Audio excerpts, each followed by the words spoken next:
தமிழக மக்களே, இது ஒரு விழிப்புணர்வு வீடியோ. ஏன்னா சப் ரிஜிஸ்ட்ரார் ஆஃபீஸில் நடக்கிற அட்டூழியங்கள், சப் ரிஜிஸ்ட்ரார் ஆஃபீஸில் நடக்கிற அட்டூழியங்கள் பல கோடிகள், பல லட்சக்கணக்கான கோடிகள், சும்மா ஆயிரக்கணக்கான கோடிகள் இல்லை சார், லட்சக்கணக்கான கோடிகள் திருடப்படுகிறது. இன்னைக்கு நேற்று இல்லை, போன கவர்மெண்ட்டும் சரி, அதுக்கு முன்னாடி கவர்மெண்ட்டும் சரி, அதுக்கு முன்னாடி கவர்மெண்ட்டும் சரி, எல்லாமே கூட்டு களவாணிங்க சார். ஒரு சப் ரிஜிஸ்ட்ரார் ஒரு டிரான்ஸ்ஃபர் வாங்கணும் அப்படின்னா நல்ல டிபார்ட்மெண்ட், அதாவது நல்ல வசூல் வர்ற நல்ல ஏரியாவுக்கு போகணும் அப்படின்னா கிட்டத்தட்ட 1 கோடி ரூபாய் சார். அந்த 1 கோடி ரூபாய் 1 இயருக்கு கொடுக்குறாங்க. லஞ்சமா சார்? ஒரு சப் ரிஜிஸ்டர் அவங்க டிரான்ஸ்ஃபர் வாங்கி டிரான்ஸ்ஃபருக்கு அமைச்சருக்கு 1 கோடி ரூபாய் கொடுக்கப்படுகிறது ஒரு வருஷத்துக்கு. எத்தனை சப் ரிஜிஸ்டர் இருக்குன்னு கொஞ்சம் அப்படி பார்க்குறீங்களா சார்? இது போன்ற பல லட்சக்கணக்கான கோடிகள் அரசு பணத்தை திருடப்படுகிறது. இப்போ ஏன் அப்படி சொல்கிறேன் அப்படின்னா, பழனியில் என்ன நடந்திருக்கு? பழனியில் ஒரு 100 கோடி ரூபாய் சொத்து, ஒரு 100 கோடி சார், அந்த சொத்து வெறும் 2 கோடிக்கு சேல்ஸ் பண்ணிருக்காங்க. இதே மாதிரி தான் தமிழ்நாடு ஃபுல்லா, ஏன் இந்தியா ஃபுல்லா நடக்குது. அது அப்புறம் அந்தந்த ஸ்டேட்டுக்காரன் பார்த்துக்கிட்டோம். தமிழ்நாட்டில் இருக்கிற எங்க சென்னையிலிருந்து அந்த கடைசியிலிருந்து கன்னியாகுமரி வரலும் நடக்கிற அத்தனை டிஸ்ட்ரிக்ட்லேயும் அத்தனை ரிஜிஸ்டர் ஆஃபீஸ்லேயும் இதே பொய், பித்தலாட்டம், திருடு நடந்துட்டு இருக்கு சார். பல லட்சம் கோடிகள் திருடப்படுகிறது. ஏன்னா அந்த லேண்ட் வேல்யூ இங்க வந்து ஒரு சாதாரண ஒரு ஸ்கொயர் பிட்டு, சாதாரணமாக ஒரு ஸ்கொயர் பிட்டு 1000 ரூபாய் போகுதுன்னு வச்சுக்கோங்க. ஒரு ஸ்கொயர் பிட்டு அதனுடைய லேண்ட் வேல்யூ 1000 ரூபாய் போகுது அப்படின்னா அவங்க 100 ரூபாய்க்கு பண்ணுவாங்க. 900 ரூபாய் ஒரு ஸ்கொயர் பிட்டுக்கு அவனுக்கு லாபம் இல்லையா? யாருக்கு? வாங்குறவனுக்கு லாபம் இல்லையா? இவ்வளவு போதியா, இவ்வளவு கொடுக்குறேன், எனக்கு இவ்வளவு கமிஷன் குடியா அப்படின்னு சொல்லி சப் ரிஜிஸ்ட்ரார் வாங்கிக்குவோம். அந்த சப் ரிஜிஸ்ட்ராரோட நிற்காது சார் டிஆர்ஓ. யாருங்க? மாவட்ட பத்திரப்பதிவு அலுவலர். அதற்கு அடுத்து ஸ்டேட் லெவலில் மந்திரிக்கு முதல்ல ரொம்ப பாவா கஷ்டப்பட்டாங்க. பாவா அவங்களுக்கு ஒரே ஒரு நாளைக்கு அந்த டர்ன் ஓவர் கம்ப்ளீட்டா சப் ரிஜிஸ்ட்ரார் ஆஃபீஸில் மட்டும் குறைஞ்சபட்சம் ஒரு 10,000 கோடிகள் திருடப்படுது சார். 10,000 கோடிகள் திருடப்படுகிறது. ஏன் இதை சொல்ல வரேன்னா, எல்லாமே ஒரிஜினல் டாக்குமெண்ட், ஒரிஜினல் வேல்யூ போட்டு அவங்க பண்ணிட்டா அவங்களுக்கு காசு வராது. யாருங்க? சப் ரிஜிஸ்ட்ராருக்கு காசு வராது. அதனால அந்த லேண்ட் வேல்யூ குறைச்சி போட்டால் இவங்களுக்கு கவனிக்க வேண்டியது கவனிச்சிருவோம். ஒரு வருஷத்துக்கு ஒரு சப் ரிஜிஸ்ட்ராருக்கு 1 கோடி ரூபாய் லஞ்சம் கொடுத்து வர்றான் அப்படின்னா அந்த சப் ரிஜிஸ்ட்ரார் பதவிக்கு கொடுக்கப்படுகிற சம்பளம் மேக்சிமம் ஒரு 60,000 வச்சுக்காங்க. 1 லட்சமாக கூட வச்சுக்காங்க சார். ஒரு மாதத்துக்கு 12 மாதம் தான் ஆகுது. 12 மாதத்துக்கு டோட்டல் சம்பளமே 12 லட்சம் தான் சார் வருது. அவர்களுடைய ஒரு 1 லட்சம் மேக்சிமம் 60,000 தான். 60,000னா ஒரு 6 to 7 லட்சம் தான் ஒரு வருஷத்துக்கு. ஆனால் 1 கோடி ரூபாய் டிரான்ஸ்ஃபர் கொடுத்து சப் ரிஜிஸ்ட்ரார் வர்றான் அப்படின்னா எந்த அளவுக்கு அவங்க திருடுறாங்கன்னு பாருங்க. நாம ஒரு சாதாரண மக்கள் எல்லாம் ஒரு 1000மோ 2000மோ உங்களுக்கு கிடைக்கிறதுனா நமக்கு பெரிய ஒரு அதை வச்சு நம்ம செலவு பண்ணுவோம். லஞ்சமாக நாட்டை கொள்ளையடித்துக் கொண்டிருக்கிறார்கள் சார். பல ஆயிரக்கணக்கான கோடிகள், பல லட்சக்கணக்கான கோடிகள் அரசு பணத்தை திருடி கொண்டிருக்கிறார்கள். எல்லாமே கூட்டுக்களவணிகை தான், எல்லாமே கூட்டுக்களவணிகை தான். அமைச்சரிலிருந்து அந்த அந்த டிபார்ட்மெண்ட்டினுடைய ரிஜிஸ்ட்ரார் இருக்கம் பாருங்க, ஸ்டேட் லெவல் இருக்கிற ரிஜிஸ்ட்ரார், அவனுக்கெல்லாம் சொல்லவே வேண்டியதில்லை. ஒரு நாளைக்கு ஒரு நாளுடைய வருமானம் லஞ்சமா வாங்கிறது 10,000 கோடிக்கு மேல் இருக்கு. எல்லாம் திருடி கொண்டிருக்கிறார்கள். இதை நீங்க மாத்தணும் அப்படின்னா பாருங்க, இதுக்கு ஒரு உதாரணம் பாருங்க.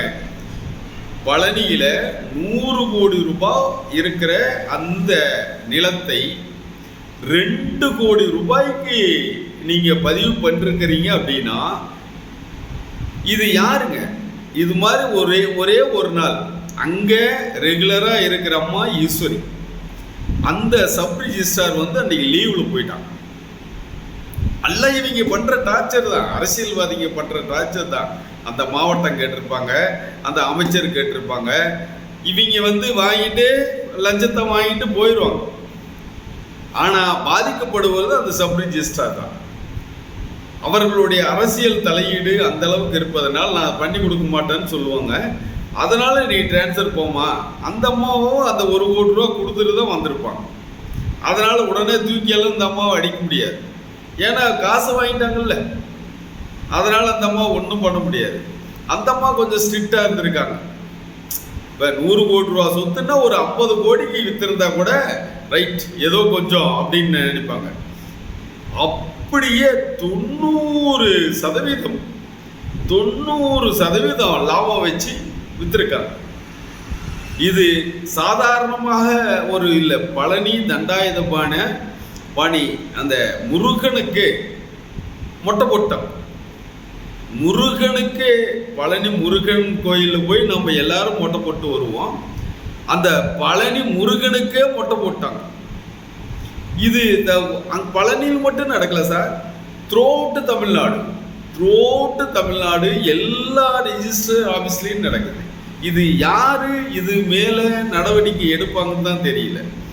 நேற்று அமைச்சர் அவர்கள் இது பத்தி பேசுறீங்கன்னா உங்க மேல வழக்கு போடுறோம் அப்படிங்கிறாரு. ஏயா, திருடுனது நீங்க. எல்லா மீடியாவில் இந்த தமிழ்நாட்டில் இருக்கிற பாதி பேருக்கு மேல பேசிட்டு இருக்கிறான். எல்லா அரசியல் தலைவர் பேசுறாங்க, எல்லா பேப்பர்லயும் வருது, எல்லா மக்களும் பேசிட்டு இருக்காங்க. எத்தனை பேர்த்த பிடிச்சு கொள்ள போடுவீங்க? எத்தனை பேர் சார் பிடிச்சு கொள்ள போடுவீங்க? நீங்க எல்லாம் அமைச்சர் பதவிக்கு வராத முன்னாடி உங்களுடைய நிலை என்னன்னு தெரியுமா? உங்களை ரமேஷ்ன்னு சொன்னா யாருக்காவது தெரியுமா? பதவிக்கு வந்துட்டீங்க அப்படின்னு சொல்லி ஆட வேண்டாம்.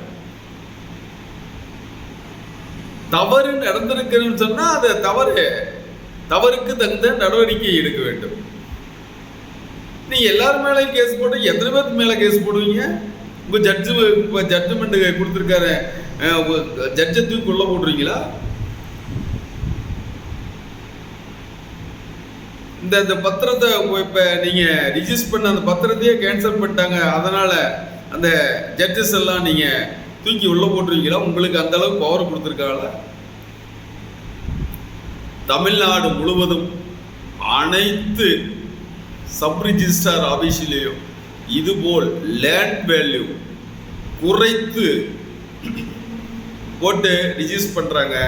அதுக்கு சப் ரிஜிஸ்ட்ராரில் இருந்து கீழ் மட்டத்திலிருந்து மேல் மட்டம் வரை அனைவருக்கும் தான் போகுது காசு. ஒருத்தர் 2 பேருக்கெல்லாம் போகுது சார். அதை வாங்கினா சப் ரிஜிஸ்ட்ரார் மட்டும் பாக்கெட்ல எல்லாம் வைக்கவே முடியாது. கடைசி வரலும் கொடுத்தாகணும், அமைச்சருக்கும் கொடுத்தாகணும். அமைச்சர் ஒவ்வொரு டாக்குமெண்ட்டும் பண்றான்னா அந்த டாக்குமெண்ட் கம்ப்ளீட்டா எத்தனை டாக்குமெண்ட் சார் நீங்க இருக்குது, எவ்வளவு சார் வேல்யூ, அதுக்கு எனக்கு வர வேண்டியது எனக்கு கொடுங்கன்னு சொல்லி அந்த அமைச்சர் வாங்கிடுவாங்க. இதுபோல் ஒவ்வொரு துறையிலும் லஞ்சம் லஞ்சம் லஞ்சம் தலைவிரித்து ஆடுகிறது. நானும் தொடமாட்டேன், என்ன சார், நான் லஞ்சம் வாங்க மாட்டேன், தொடவும் மாட்டேன், தொட்டவனை விடவும் மாட்டேன். வசனம்லாம் என்ன வேணாலும் பேசலாம் சார். தமிழக முதல்வர் விஜய் அவர்கள் வசனம் என்ன வேணாலும் பேசலாம். அது பேச்சுக்கு நல்லா இருக்கும். ஏட்டுக்கு சுரக்காய் கறிக்கு உதவாதுன்னு சொல்லுவோம். ஏட்டு சுரக்காய் கறிக்கு உதவாதுன்னு சொல்லுவான்.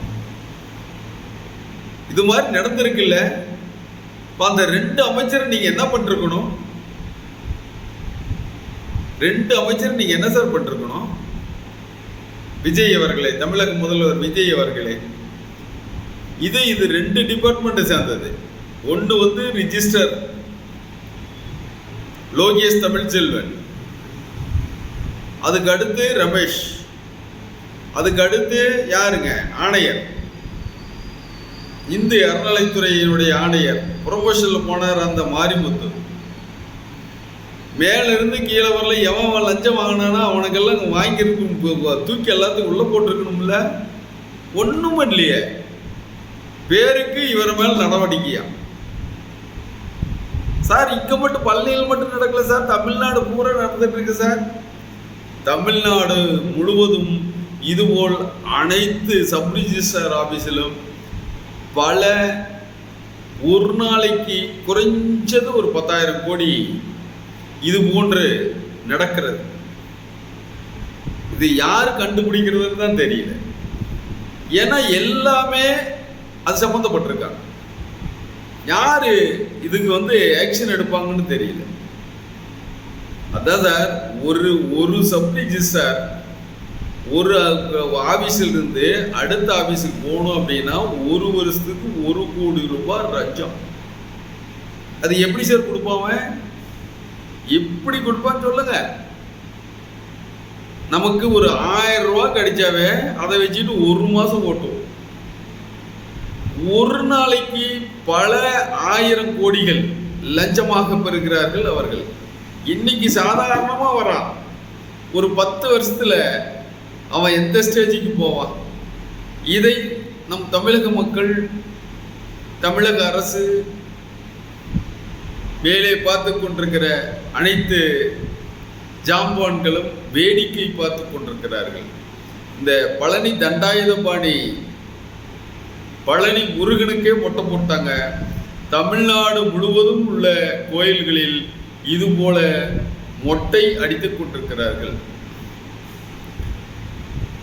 சார், உண்மை ஏழுமாக நடவடிக்கை எடுக்க வேண்டும் என்றால் உள்ள பூந்து அலசனம் பூரா குப்பை சார், பூரா கழிச்சல், பூரா எல்லாமே நாத்தம். அந்த அளவுக்கு மோசமா இருக்கு சார். சப் ரிஜிஸ்டர் ஆபீஸில் மட்டும் அவ்வளவு நடக்குது, மீதி எல்லா டிபார்ட்மெண்ட்டும் நடக்குது. இது ரொம்ப ஓவரா இருக்கு. இது போன்ற காணொளிகளை காண நம்முடைய சேனலை சப்ஸ்கிரைப் செய்யுமாறு கேட்டுக்கொள்கிறோம். இது பலருக்கும் இந்த வீடியோவை ஷேர் செய்யுமாறு அன்போடு கேட்டுக்கொள்கிறோம். நன்றி, வணக்கம்.